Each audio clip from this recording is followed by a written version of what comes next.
Yo, it's ODB back with another episode. I think we're on 398 now. Thank you for the continued support. I want to thank our title sponsor, Scrapin, The Coast, SCRAPIN, thecoast.com. Every June in Biloxi, one of the biggest and baddest car and truck shows anywhere. Join us every year in Biloxi for Scrapin, The Coast. This episode's fun. I'm going to call my friend Sean at RadBMXBuilds in just a moment. And pretty much the whole episode, we're going to talk about some motivational stuff. We're going to talk about some documentaries that he is working on. So I'll also reveal a recent purchase that I picked up, and it's really been on my list for a very, very long time since I was a child. So I'm super excited about that. I'll talk about an X Game medalist, including gold medalist, tie-in to the purchase. So I hope that you enjoy the content. Now, you know how this works. Lately, I've been doing shorter episodes, but I like to reinforce, one of our key partners at the beginning of each of these episodes. Not only is Scraping the Coast our title sponsor, but I want to give a huge shout out to Local Rides Mag. I've talked about it before. If you're consuming on YouTube, you can see here it's local and then RIDEZ, Local Rides Magazine. If you go to localridesmag.com, purchase some issues. And what's super cool is you can see there OLP. We have the back cover on one of the issues. You've got a QR code that you can scan. Your Mini Truckin headquarters. You have Fair Enough, Justin and team. They have also sponsored a couple of times on various issues. But this is a great homegrown magazine. I really enjoy it, what Bill and team do. So I'll be highlighting this a little bit more here with these few issues and a few others that I have. Thank you so much for the continued support. If you know anybody that would like this content, please share the link to them. If you leave a comment, like a thumbs up on YouTube, it helps with the algorithm. Subscribe and definitely like the video.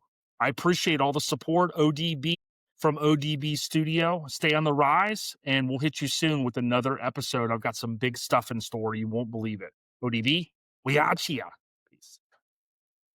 Yo, I'm so excited to sit back down with my friend Sean from RadBMXBuilds. How are you? I'm doing great, dude. I couldn't be much better at this point. Thanks for asking. Yeah. So before we get in and talk about some bike stuff, what I thought was super interesting is seeing what you've had going on this summer, right? The good, the bad, you may say the ugly, right? In terms of just some of the madness. Talk to us, just give a quick update on kind of maybe a new homestead and things like that. Yeah. So, a lot of people don't quite realize where I live. Some people still think I live in Newport Beach. I don't. My primary residence is Boerne, Texas, and we've been there almost 2 years. But my wife is from New Hampshire, and we come up here multiple times a year. And we're finally in a position in our lives where we could buy a second house. And she said, I want it to be near my family. My brother got married, parents are getting older. And I said, all right, let's do it. So we had everything prearranged before this trip. And in June, we had a realtor, we had a bunch of houses picked out, everything financially squared away, drove up here, and it was just one disaster after another to where I had to fire realtors, switch lending companies. The market's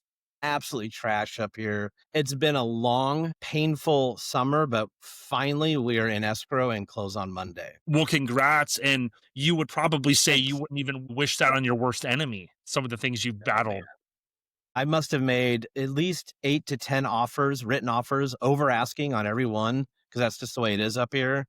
And the reason it is like that is everyone from New York and Boston and the big cities that are now remote are fleeing into places like Maine and New Hampshire, and they flooded the market. So there's more buyers than there are sellers here. So people ask a certain amount for their house, and people that are moving from the big cities that might have some extra money or a good income will come in and I got outbid over $100,000 on a house. So it's this stupid amounts of money over asking. And it's a second house to me. I'm not going to play that game. I have a beautiful primary residence, but finally, after several months, we went a little crazy, and we did go over quite a lot, but we got a great place. My wife's really happy. It's literally a bicycle ride to her brother's house. Couldn't be more than a mile or two from her dad's and 20 minutes from her mom. So it's going to be great. Next summer will be exponentially better. But yeah, this summer was rough trying to find a place. I can imagine, and I want to thank you for going, Jeff Goddard and team with the Nor'easter,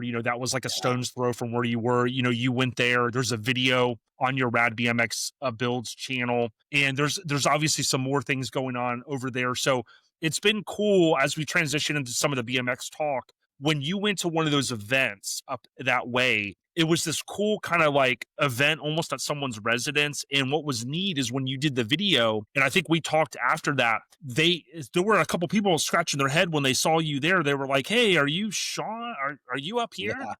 So I didn't really announce that we were coming up here. I didn't think I needed to make an announcement. It was just, it's personal stuff. So I was just driving up here, and I still need to make content, right? I have a YouTube channel that I try to upload twice weekly on, and I started struggling. Like, where do I go? And I started hearing about, I started looking at all the local pages, and hey, I found a bike show in Massachusetts. And from where I was in New Hampshire, it was a little bit of a drive, but I could do that. And I showed up. It was at Elks Lodge. I didn't have any merch on or anything. I just wanted to walk in with my iPhone and do some filming. And I walked in, and immediately barely breached the door, and someone goes, "Oh my God, you're Sean from RadBMXBuilds." And it just floored me, like, how do you know that? And just recognized me right out of the gate. And it happened multiple times throughout the show, to where the video on that particular show isn't the greatest because I was talking to people the whole time. And for some reason, I just forget to record when I'm, met someone that watches my channel, and I'm just trying to embrace that moment with them and thank them and listen to their story. And I forget to, that's why I need a videographer. Well, yeah. But it happens, and then I saw that other show. The guy reached out to me actually and said, "Hey, I'm putting on a show, and it's in this barn on my dad's property where we grew up and riding." And we're talking like Kevin Robinson, X Games gold medalist, used to ride there. He's passed away now, but they wanted to do kind of a memorial thing for him at that event, and they wanted me to capture it. And I said, "I'm not really a videographer. I don't really do documentaries. I haven't, but I'll go there and make a YouTube video out of it." And I did, and it was a lot of fun. And I met a lot of local bike builders and collectors and a couple content creators. And Justin from the BMX Basement drove all the way out, a couple hour drive at least, to get there. And it did rain, but it was a great event. Dave Nuri, the freestyle flatland guy, which this in 2026, I know he's up for consideration for the BMX Hall of Fame, and I hope he gets it. He's such a rad, humble dude. So I've been finding ways to make content, but that's only a couple shows, and we're talking all summer, 2 episodes a week. So it's been a struggle. Yeah, absolutely. And keep me honest, when you went to that awesome kind of barn atmosphere, there was so much packed in there. I want to say I heard someone say in that video that, did they typically break all that down for like the winter, or did I maybe mishear that? Yeah. So that barn is sitting on a slab that they used to have a half pipe on. And then they ended up, of course, half pipe went away, and kids grew up and became adults. And eventually a barn was there. And for this event, the guy, Steve Kyander, decided to decorate the barn for this event. So that was all put up for the event. And it was crazy, the amount of stuff in there and the history and just memorabilia. And I could stand there all day and just stare at it. He did a great job. And he is going to tear it down for the winter and pack it all up and put it away. And hopefully next summer he does it again. So we'll see. It's his parents' house now. Like, he's moved on and moved out. But maybe they'll let him come back and put on that show again, because it was really cool. Yeah, fantastic. And, your journeys back across the country, I know it may not lead to Pittsburgh, but I want to give a shout out to my friend Matt Weathers. Several years ago, he told me about a place in Pittsburgh called Bicycle Heaven. And I was like, oh, but you hear bicycle, we're more BMX guys, or into that. But it was mind blowing. So I would give a shout out to them. I recently bought some pads on eBay from them. But if you ever get a chance, Sean, check it out, because, dude, I think they're in the Guinness World Records for like the most bicycles in one museum, and it spans a ton of BMX stuff too. Are you setting me up? Are you spying on me? Oh boy, I'm going there. well, hey, no way. See, I did not know that, but listen, I've watched enough of your videos, and I know what you did for your career. The one thing I always joke with my buddies is I meet a couple people and I go, "That's a mother, what I would never mess with." You're one of them, with all due respect. Appreciate it. Yeah, man, we're leaving here next week. So I need to change what I said. I'm going there the week after next. Okay. Next week, we're closing on the house. We're setting stuff up so we can leave. We're going to go see my kid in DC. And then we're going to go stay with friends in Virginia. But while I'm in Virginia that week, I'm going to go check that place out. They've been trying to get me to go there. People like you have been telling me to go there, and I'm finally just going to make it a point and drive from where I'm staying in Virginia, and I'm going to go there, and we'll make a YouTube video out of it for sure. Dude, people are not going to want to miss it. And speaking of that, I'm going to tag in the description. I mean, many of you are already following, but the RadBMXBuilds YouTube channel, you want to follow that. But if you're watching this on YouTube and you see Sean's shirt, the podcast, if we dovetail that into your story of going up to New Hampshire, in my opinion, that was the next, thing, the next progression for RadBMXBuilds, because it was a perfect scenario. You're away from your main homestead at that time in Texas, up in New Hampshire. This gave you another outlet to be able to record content for your channel and your socials. Yeah, it's part of the evolution, really. And I've been playing with that idea, I don't know, for 2 years, but I just haven't had the time because when I moved to Texas, setting up the shop and all the events that I was going to, I didn't have the time to do it. And people like you are a huge inspiration, and Mike Miranda's podcast channel and a couple others out there. BMX Breakthrough's got a great podcast that I've been on, and I'm going to plug them because I reached out to all three of you and said, should I do this? And every single one of you hugely supported that idea. And I kind of needed to do it. I just needed that push from you guys that, it's okay. Like, hit me up if you have questions, because I'm on my own. I'm a one-man show with zero podcast experience. I had zero YouTube experience before I did YouTube and zero Instagram experience before I did Instagram. So I just jump in with both feet, and I took some advice from you, from others, and I went for it. And because of, the lack of material here this summer, I said, that's a great way to get content out without having to build a bike or go to a show or whatever. I can just sit here and talk BMX. And if you watched it on YouTube as well, the podcast, you'll see, videos and pop-ups and cool things like that visually, but it seems to be doing really good. And people seem to be very well received of the podcast, and I couldn't be happier. Yeah, I'm happy for you. And I would tell anybody, I always try to say, I think in my, high school years, I had this vision of being an inspirational speaker, but the problem was I wasn't really confident speaking in public. The job that you had over the years, right, in the military and some of the different ranks I'm sure that you had, and I became a supervisor in my role and a trainer eventually. Sometimes there's just things that are like a natural progression. And I would inspire, I would try to tell anybody that's inspired to go out there and do it, live your dreams and do what makes you happy, right, Sean? That's right, man.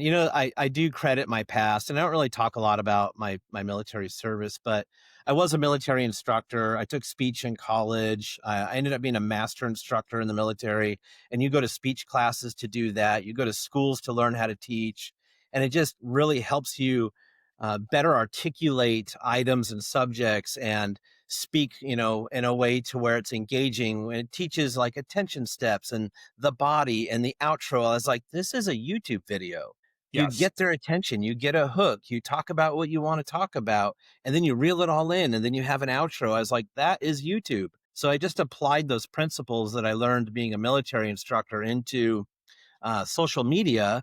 But the thing was, in the beginning, if you watch my early cringy videos, I'm very military in them, where I'm just like almost point by point by point, like I'm teaching you how to build a weapon system, teaching you how to fire in a systematic way. And that's not the best method to do it. It should be more conversational. So that's why I think the podcast will maybe help me become a better social media person, because it's more conversational instead of me teaching you how to build a bike, where it looks like I'm using a lesson plan almost. I had to get away from that. And that was, I did it for so long that it was very hard for me to get over that hurdle of talking like that and just be more like, hey, I'm just talking to Jason. I'm just talking to, like, pretending you're in my garage and we're having a conversation about this part on building this bike and why it is like this. Not like you're sitting there, you're brand new in the military, sit down, shut up and listen to me. I'm a senior NCO. It's been in forever. I'm salty and old, and you're just going to do what I tell you. I had to get over that because that probably turns a few people off. Well, I think it's well said. And,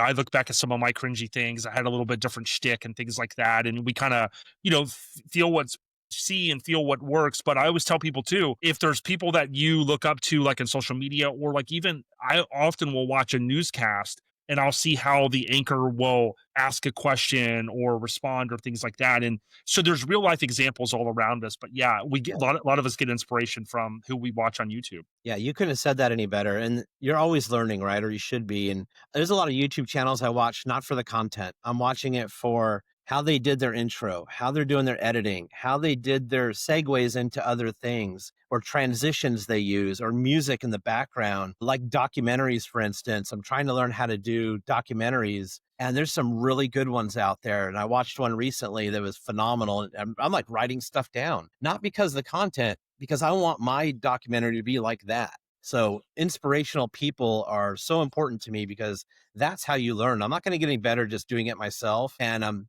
not getting the criticism that I really need to. If I get any criticism on social media, it's usually pretty terrible, not positive criticism. So, you go watch things that you aspire to be, or people like your podcast where you're like, man, I wish I can just do it so seamlessly as Jason does his. I'll work on it. But watching people like you and others that do podcasts, maybe one day you'll be the next Joe Rogan, maybe you won't. But if you're having fun doing it, really, that's all that matters. Man, I couldn't have said it better. And thanks for the good word. BMX stuff, like I would argue, has a way bigger following than like even the mini truck stuff. So sometimes, I'll post content and I feel like, wow, like, okay, it didn't get the traction, right? I did an episode this week talking about Drew Struzan, rest in peace. He recently passed away, did a lot of famous movie posters. And I look at it and say, I'm doing it because I love it. That video may eventually get some traction, maybe it won't. But to your point, I would tell anybody, if it's a hobby or it's something that you're passionate about, you got to do it regardless of the views or the money that you're going to make. Because if you're just passionate about it, why not do it? Yeah, people have asked me, should I do YouTube? And I said, not if you want to get rich, because the return on that investment is ridiculous. The very few, the 1% that make a really good living on YouTube are phenomenal that they made it to that point. So if you have that, initial aspiration or goal starting out, you're going to get humbled real quick. When they say AdSense, it's literally cents. You don't make a lot of money on YouTube unless you have, 1 million, 2 million subscribers. But to your point, I don't know that there are that many mini truckers that would subscribe to a mini truck podcast. I don't know that there are that many old school BMXers that would subscribe to a BMX YouTube channel. So it's like, will I ever get rich on YouTube? Probably not. I do it for me, for the fun, for telling the story, for meeting my childhood pros and getting their interviews and going to the events and sharing bike shows that some people can't go to. Luckily, I'm finally in a position where I can afford to get on an airplane and fly to Tulsa, Oklahoma for a BMX Hall of Fame, or fly to Southern California for Dirty Fest, where, a lot of people are working and have young kids that can't do those things. So I want to be that lens for them, capture those moments and put them on there so they can watch and at least get to experience it through what I put out there. Love it, man. You mentioned the documentary and some of the things that you're doing. I know you can't maybe share a whole ton, but you put the icing on the cake a moment ago, kind of saying where you are professionally, kind of in your retirement, doing some of the things that you've always probably wanted to do. It's affording you some unique opportunities, right? You've built some great relationships. Some of those you may have had for a long time, but the Eddie Fiolas and some of the other folks that you've had now inroads with. Can you hint at maybe what's to come in 2026 and beyond? Sure. I can hint toward it. I can't go into depth because it's very fluid, right? Like I don't ever want to put anything out on the internet that, oh, I thought you said you were going to do this. And things change in the Yeah, process sure. and things may not work out. But Craig Turner is a good friend of mine, and he's the son of Gary Turner. If you don't know, Gary Turner is GT. And Craig reached out and said, hey, I want you to do a documentary about my dad. My dad's getting older, and no one's really captured the story of Gary Turner, how he started in the garage in Fullerton, California, and became this massive brand that's probably the most popular, sought after old school BMX bike on the planet. And I thought, gosh, that's a lot of pressure on me. One, I've never done a documentary, and like everyone's going to want to see that story. And am I going to do a good enough job to do them proud? Right. So that's why I said earlier, I was watching documentaries and I'm taking notes and I'm prepping. Well, we're already into the process and we've already been filming, and I'm flying out to California in the beginning of the year to do interviews with Gary and many others, Martin Aparicio and many other people. It's not just the bombshell was dropped on me that it's not going to be one documentary. Yes, we're going to do that one. There's another one called the Performer Evolution, which is the evolution of the GT Performer from its conceptual design to, we're probably going to end it around, I don't know, 87, 88, 89, somewhere in there, 90 maybe. And we're going to talk about how that platform evolved into what it became. And then we're going to do another one called The Firm, and that is Niki's GT race team, where GT threw everything at winning: the semi truck, the money, the teams, anything and everything they could do to get an inch above their competition, which is quite an interesting story. That philosophy, if you throw enough money at it, and they did that. And these GT guys, I mean, had anything and everything they wanted. They just had to win. And so we're going to do a documentary about that too. We've already done some interviews. So I have 3 documentaries that are all kind of happening simultaneously. And it's going to give me gray in my beard if it hasn't already. Yeah, it looks like it did. So it's a lot. 2026 can be busy. And on top of that, I'm doing my normal YouTube stuff. So there's 3 documentaries in the works, and my normal YouTube stuff, and my normal podcast stuff, and my normal life stuff. So for being retired, it sure doesn't feel like I'm retired. Yeah, we wish you all the success, and I would highly encourage, we're going to talk here just in a moment about RadBMXBuilds podcast too, but subscribe to the channel. One of the things I want to give a shout out, now I don't think Radar, that helps throw Lone Star Throwdown, I don't think he has any more DVDs for sale on the West Coast Influence, but he teamed up years ago, and I got to try to get you a copy. The West Coast Influence was a documentary style film that he hired these guys. I think they were called Weekend Celebrities. I don't know if that's still their production company, but they did a really, really good job. And it might give you a little bit of inspiration on some of how they, had the interviews and things like that. But there's obviously tons out there. Netflix is obviously now one of the biggest, I think, documentary players out there. But, we wish you all the success. If you follow at rad_bmx_builds, this famous logo. But I want to jump over here. If you think about some of the things that you're doing now with the podcast audio, how can someone find it? Yeah, so it's on Podbean. It's on, I don't know, at this point, I think 8 different streaming platforms that do podcasts. So whatever your favorite platform is that you listen to podcasts on, just search for RadBMXBuilds podcast, and you should be able to find it. If not, there's a link to the Podbean platform in all of my social medias. So you can just go to my link tree on Instagram or description box on YouTube, wherever you want to go. There is a link to get to it that way. And also, I have now a podcast Instagram page. It's basically RadBMXBuilds, and after that will be podcast. And listed on there is all the thumbnails of all the episodes and a link to get to them. Yeah, it's fantastic. And like any creator will tell you, if they're on YouTube and a podcast app, I mean, I always tell folks, if you can consume it via YouTube, Sean said it best a few moments ago, it's, you're going to have that visual, right? But it is important. We've got friends like Randy and Tim, over the road truckers, been working for UPS for 30 plus. These guys can't consume YouTube in the truck, right? There's cameras and, safety type things. So they're able to listen audibly. And that's, as Sean reinforced, is a key reason why you want to be on different platforms. That's right. Absolutely.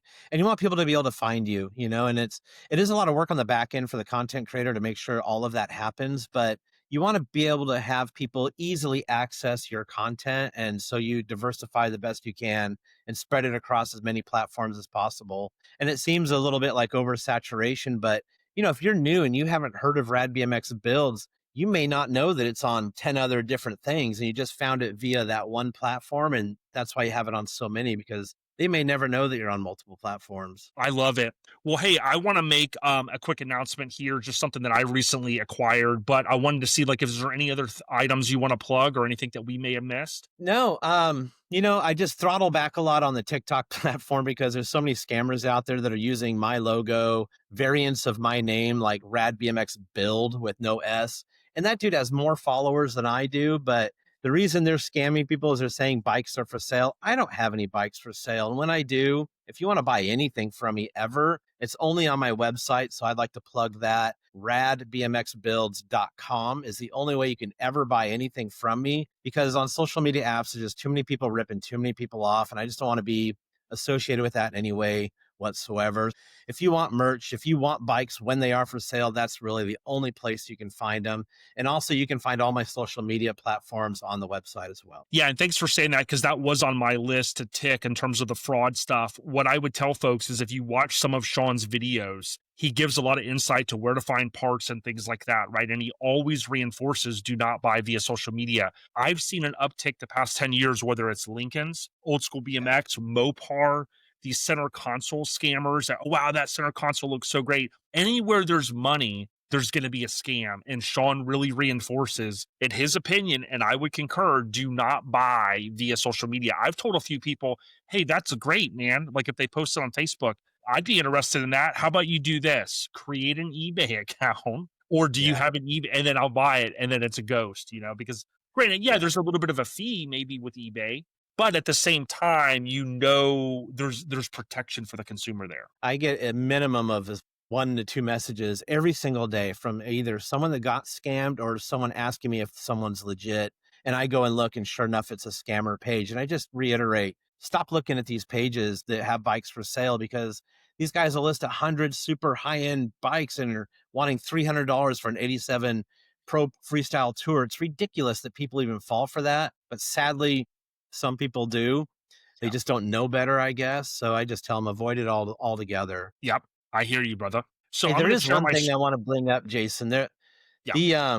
The relationship between, we talked a little bit earlier on it. I wanted to elaborate more, is the mini truck and BMX and how they tie together a little bit and how we became friends. Is they are synonymous, right? Like all kids had a BMX bike. So yeah, it's pretty easy to get involved with a BMX page, but not all kids grew up and had mini trucks, but a good portion of us did transition from BMX to mini trucks. And now as we're getting a little older, I'm starting to see BMX and mini trucks kind of having a relationship, and people are putting them in the beds of their trucks and using them as displays next to their trucks. And I saw a lot of that at the Nor'easter event, and I'm seeing it throughout the community of mini trucking, to include, my good friend Corey Dunlop that I built a bike for, and I'm building another bike for when I get back to Texas. And they're more than a prop. It's part of your history. It's part of that nostalgia, and they go so well together because it tells a story. You go to mini truck shows and you see them giving away skateboard decks as trophies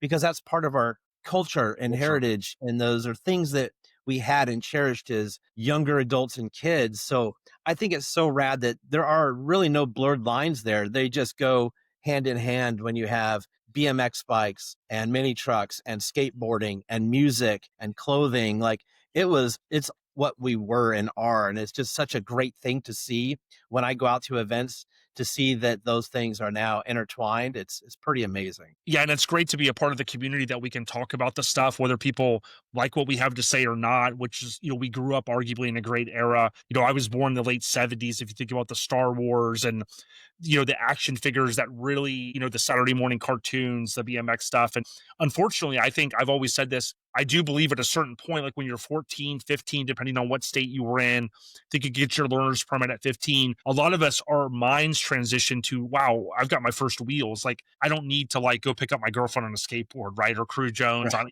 what are you going to do? Pick me up on your bicycle. Yes. So some of us, got rid of those things or traded. I remember trading a bike for like a Sega Genesis because I just was at a different age at that point. And it's cool now, like you said, we're in an era where we're either collecting or you've said this often too, like when Mongoose did the repops, right? I mean, I bought a couple of them. I couldn't resist. I mean, they were done really well. And for like 550, $580, they were a Yeah. no brainer. Yeah. That's the Yep. best thing Mongoose ever did. That bike was phenomenal for what you got.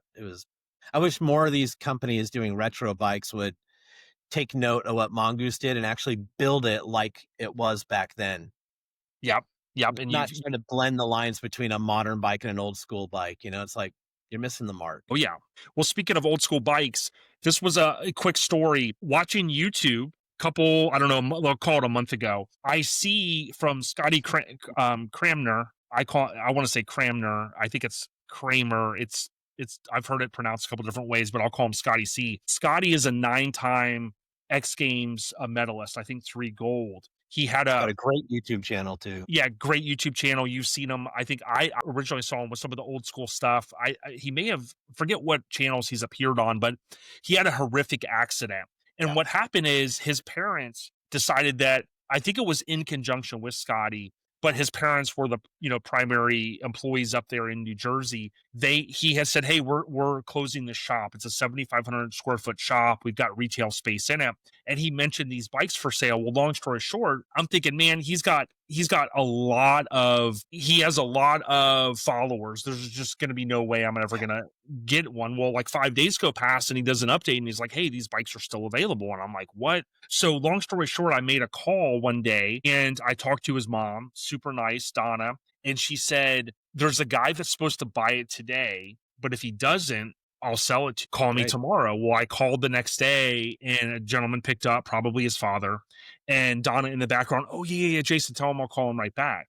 Called me back and she said, "Yeah, I know the guy that was supposed to buy it. He was supposed to call me. He didn't. I called him 3 times. He didn't take my call. Maybe he got Mm, a little too advantageous. We know how that goes in the world." And she says, "It's yours." So I was able to buy this bike, and I wanted to kind of reinforce one of our first shirts. As you know, we kind of paid homage to Mike Dominguez with our Mike. artwork.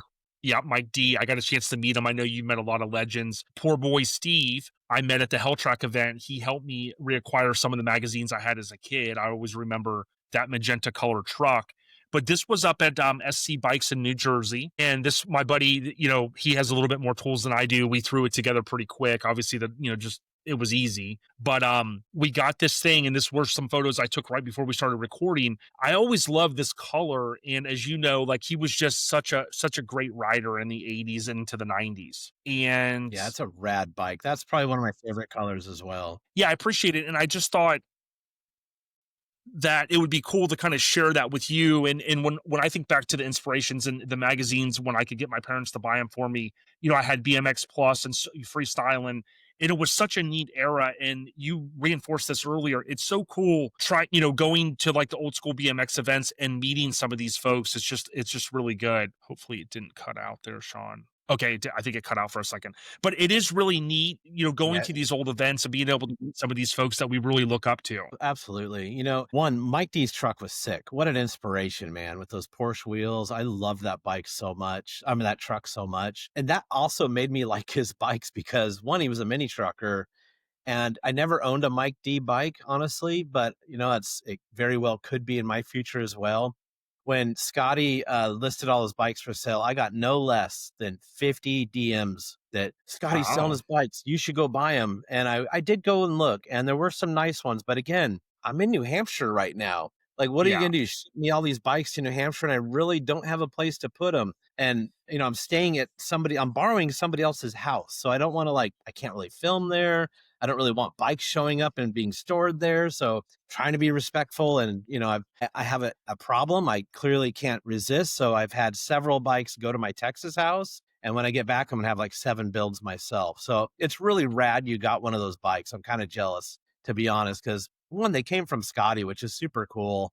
And That's you got a mine. bike you always wanted. And that color is perfect. That one and the seafoam green are Is it absolutely working? amazing. Yeah. Well, you kind of gave maybe your situation gave a little bit of a pass for me to be able to get that bike. So I was super stoked. It was one of the bikes that like I always wanted, was on my list. And one thing that she gave me was this was kind of cool because he lives in Florida now apparently, Yeah. and she was able to send this to me. And Scotty, even though he was in a horrific accident on his bike, I've continued to watch his videos.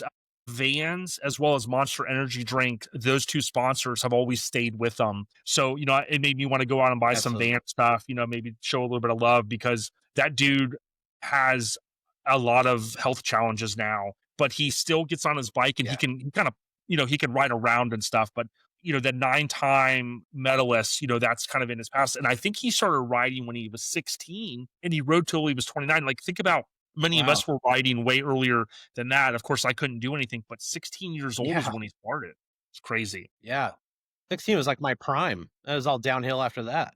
And then remember the song 18 and Life to Go, that was only 2 years away, But, Sean, I know my internet connection kinda is doing a Yeah. little bit of a hiccup. Listen, I can't thank your friend or you enough for the service to the country, like I always say, but, the friendship, the stuff you've done, the videos Yeah. from the Hall of Fame, you're really helping to bring everything together.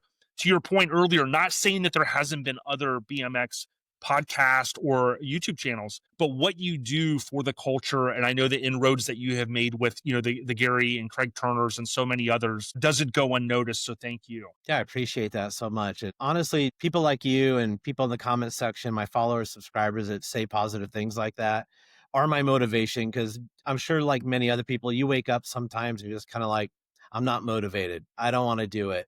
And then I get into the comments and I start reading, like, you got me back on bikes. I'm building bikes because I saw you build a bike. I'm like, Sean, get your butt out of bed and get up and get to work, because you're motivating people. And that's such an inspiration. You only have so long to do that. So take advantage of those moments. And if you can help people out, help them out and stay positive while you do it. And just keep giving back to a culture that gave something to you. I like it. The last thing I'll say is this: the one thing that you've helped me with, I'm just a little Land O'Lakean kid that grew up from 79 on from Land O'Lakes.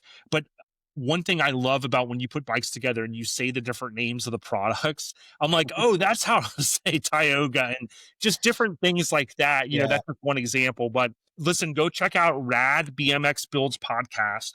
He's on YouTube, Instagram. He's got merch if you want to show some love. He's got the stealth hat on. Some Yeah. of the podcast merch, you have to go to a different page, but if you go to his Yeah. post, he'll tell you how to do that and you can promo Yeah. that here. Absolutely. So a good friend of mine, military friend of mine, opened up a business called Go Big Tees, TS, and he's out of Texas and he's a small veteran owned business. And he's the one making my podcast merch and these stealth hats. And these shirts come in gray and white. I'm sure if you asked him for a different color, he can do that for you. So just reach out to gobigts.com, ask for Jared, tell him you want a Rad BMX Builds hat. No problem. My regular merch is on my website, but this is a good buddy of mine. I'm trying to help him out as well. Scotty, if you get a chance to see this, keep up the amazing progress. To Donna, his mother, thanks for the deal. And Sean, thanks for giving me a pass on this one so I could score this bike. Much love and respect, brother. And everyone out there, stay on the rise. Thanks, man.